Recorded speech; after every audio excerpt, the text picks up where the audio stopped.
Hello students, in today's class we are going to see 5th standard Hindi lesson number 10, that is Ganadhan. So in this video we are going to see question asked this chapter. So let's start. Already इसके पहले के chapters uploaded हैं, आप playlist में देख सकते हैं. Video आपको मैक्सिमम रेजोल्यूशन पे देखना है सो दैट की वीडियो क्लियर दिखे. 360, 480 और 720 पे वीडियो क्लियर दिखेगा. ठीक है. जीवन में परिश्रम का बड़ा महत्व है. परिश्रम के बिना कुछ भी पाया नहीं जा सकता, इसलिए परिश्रम करने से कभी भी जी नहीं चुराना चाहिए. इस कहानी के द्वारा यही सीख दी गई है. अब यहाँ पे देखिए, स्वयं, खुद, परिश्रमी, मेहनती, भविष्य, आने वाला समय, उपाय, तरीका, तीर्थ यात्रा, तीर्थ स्थानों में जाने के लिए की गई यात्रा, निराई, निरर्थक घास फूस खोद कर निकालना, गुड़ाई, मिट्टी खोद कर भुरभुरी करना, निराश और हताश, दुखी, जुट जाना यानी किसी काम में लग जाना, राज, रहस्य, छिपी हुई बात, स्वीकार करना, मान लेना, संभव, मुमकिन यानी जो हो सके, गप्पे मारना, इधर उधर की निरर्थक बातें करना, पेट पालना, गुजारा करना, खुशी से उछल पड़ना, बहुत खुश होना, बंधन न रहना यानी पाबंदी न रहना, आज़ादी मिलना, चेहरे पर खुशी की लहर दौड़ना यानी बहुत खुश होना, चरण स्पर्श करना, आदर से पैर छूना. ये सब मुहावरे हैं. मुहावरे आता है आपको, ठीक है, तो आप अच्छे से समझ लीजिए. अब यहाँ पे देखिए, कोष्ठक में से उचित शब्द चुनकर स्थानों की पूर्ति करो. अब यहाँ पे देखिए ये सब दिए गए हैं. तो अब यहाँ पे उन्होंने रात के समय खुदाई का काम आरंभ किया. चारों बेटे इधर उधर बैठकर गप्पे मारा करते थे. गप्पे आएगा यहाँ पे, ठीक है. हम दूर तीर्थ यात्रा पर जा रहे हैं. चारों के मन में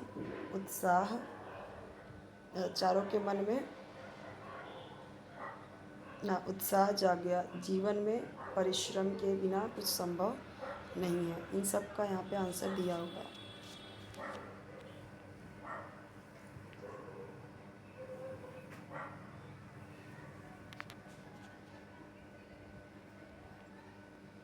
दिए गए पर्याय में से उचित शब्द चुनकर लिखो उचित उत्तर.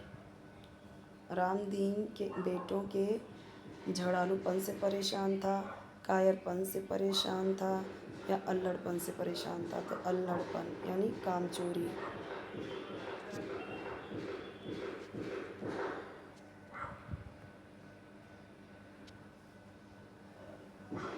गड़े धन की बात सुनकर बेटे चिंतित हो गए, बेटे खुश हो गए, बेटे हैरान हो गए. तो क्या आएगा? बेटे खुश हो गए ना. तुम लोगों ने खेत तो खोद ही लिया है, अब उसमें बीज बो दो. ये सही होगा. माता पिता के आते ही बेटों ने उनके चरण स्पर्श किए. रामदीन परिश्रमी किसान था. सही बात है. रामदीन को अपनी पत्नी की चिंता रहती थी, बेटों की चिंता थी. एक मित्र ने रामदीन को तीर्थ यात्रा पर जाने का उपाय सुझाया. गलत बात है. चारों भाइयों ने हरिनाथ की सलाह नहीं मानी. गलत बात है. माने थे ना. फसल बहुत अच्छी हुई. सही बात है. गड़े धन का राज बेटों की समझ में आ गया. करेक्ट. जीवन में परिश्रम ही सब कुछ है. करेक्ट. रामदीन के बेटे कैसे थे? रामदीन के बेटे बहुत आलसी थे. रामदीन को किसकी चिंता सताया करती थी? रामदीन को अपने बेटों के भविष्य की चिंता सताया करती थी. पत्नी ने रामदीन को कहाँ जाने का उपाय सुझाया? पत्नी ने रामदीन को तीर्थ यात्रा पर जाने का उपाय सुझाया. बेटे क्या सुनकर खुश हुए? बेटे खेत में गड़े हुए धन की बात सुनकर खुश हुए. बेटों ने खेत की खुदाई क्यों आरंभ की? बेटों ने गड़ा हुआ धन पाने के लिए खेत की खुदाई आरंभ की.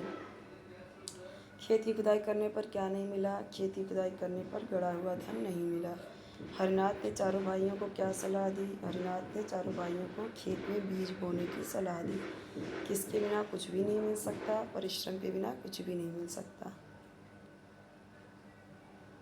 रामदीन परेशान क्यों था? तो देखो, रामदीन के चारों बेटे बहुत आलसी और अल्हड़ थे. वे हर समय इधर उधर बैठकर गप्पे मारा करते थे. इसलिए रामदीन अपने बेटों के भविष्य को सोचकर परेशान था.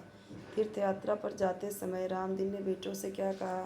तीर्थ यात्रा पर जाते समय रामदीन ने बेटों से कहा कि मैंने खेत में धन गाड़ कर छिपा रखा है, यदि कोई ज़रूरत पड़े तो उसे निकाल कर उपयोग कर लेना. चारों भाइयों को पिता की कौन सी बात याद आई? चारों भाइयों को पिता की खेत में गड़ा धन निकाल लेने की बात याद आई. चारों भाइयों के मन में उत्साह कब जागा? हरिनाथ की बात मानकर चारों भाइयों ने खेत में बीज तो बो दिए. कुछ समय बाद उनमें से अंकुर निकल आए. उन्हें देखकर चारों भाइयों के मन में उत्साह जागा। गणाधन कहानी में गड़े धन का रहस्य बताओ। तो देखो गणाधन, इन तीनों का अगर आपको आंसर चाहिए तो कमेंट बताइए, तीनों मैं आपको आंसर अलग से बना के बता दूंगी। और इसके अलावा आपको कोई वीडियो चाहिए कमेंट सेक्शन में बताइए। चैनल जरूर सब्सक्राइब कीजिए, वीडियो लाइक कीजिए, फ्रेंड्स के साथ शेयर कीजिए और भी यहाँ पे जो क्वेश्चन आंसर देखते जाइए। परिश्रम के बारे में 5 वाक्य लिखो। तो देखो जीवन में परिश्रम ही सब कुछ है। परिश्रम से ही किसान अनाज पैदा करता है। परिश्रम करके ही मज़दूर को मज़दूरी मिलती है। परिश्रम करके ही सब अपना गुजारा करते हैं, पेट पालते हैं। परिश्रम के बिना दुनिया में किसी को कुछ नहीं मिलता। नीचे दिए हुए वाक्यों में उचित विराम चिन्ह लगाओ। अब यहाँ पे देखो, हरिनाथ ने पूछा तुम थके हुए हो। अब पूछा के बाद कॉमा आएगा और जो उसने पूछा है ना उस सेंटेंस को डबल इंटरेड कॉमा में डालते हैं। कभी भी आप ध्यान देना ये चीज़ को, और उसके पहले क्वेश्चन मार्क लगाना है फिर डबल इंटरेड कॉमा। तो ये चीज़ याद रखो कि जैसे मैंने बोला कि मैंने उससे पूछा तुम कहाँ जा रही हो, तो मैंने उससे पूछा कॉमा और जो मैंने पूछा है उस पूरे सेंटेंस को डबल इंटरेड कॉमा में डालना है। उन्हें पिता की याद आई, फुल स्टॉप यहाँ पे।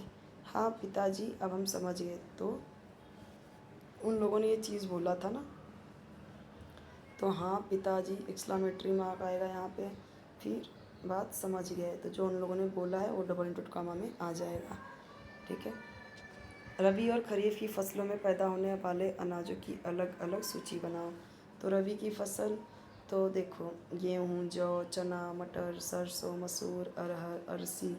अरसी को हम अलसी भी बोलते हैं, अलसी यानी फ्लैक्सीड, सूर्यमुखी, ये सब रबी की फसल है, यानी ये सब चीज़ें ठंडी में होती हैं। खरीफ की फसल क्या है? धान, ज्वार, बाजरी, उड़द, मूंग, तिल्ली। तिल्ली को हम तिल भी बोलते हैं। तो ये सब खरीफ की फसल है। यहाँ पे आप इसका पूरा स्क्रीनशॉट ले सकते हो। इसके अलावा आपको कोई वीडियो चाहिए कमेंट सेक्शन में बताइए। चैनल जरूर सब्सक्राइब कीजिए, वीडियो लाइक कीजिए, फ्रेंड्स के साथ शेयर कीजिए। और कोई वीडियो चाहिए, अब जैसे चैप्टर नंबर 11 ये आपका है, चैप्टर नंबर 11, और ये हम देखेंगे नेक्स्ट वीडियो में। इसके अलावा आपको कोई भी वीडियो चाहिए आप कमेंट सेक्शन में बताइए। चैनल ज़रूर सब्सक्राइब कीजिए, वीडियो लाइक कीजिए, बेल आइकन प्रेस करेंगे तो जब भी मैं न्यू वीडियो अपलोड करूँगी, नेक्स्ट वीडियो अपलोड करूँगी आपके चैप्टर, आपके स्टैंडर्ड का, तो आपको उसका नोटिफिकेशन ईजिली मिल जाएगा, आपको ढूंढने की ज़रूरत नहीं पड़ेगी। ठीक है। तो इसके लिए बोलती हूँ हमेशा कि आपको ज़रूर चैनल को सब्सक्राइब और बेल आइकन प्रेस करें। नेक्स्ट थिंग कि आपके हर एक सब्जेक्ट की वीडियोस अपलोडेड हैं। एक्सप्लेनेशन अपलोड नहीं कर रही हूँ अभी, बट आपको किसी भी चैप्टर का एक्सप्लेनेशन चाहिए, डाइजेस्ट आंसर चाहिए, राइटिंग स्किल चाहिए, यानी कि पत्र लेखन, निबंध लेखन, इंग्लिश या हिंदी में कोई भी ग्रामर का टॉपिक चाहिए, हिंदी, इंग्लिश, मराठी में, तो वो भी आप कमेंट में बता सकते हो।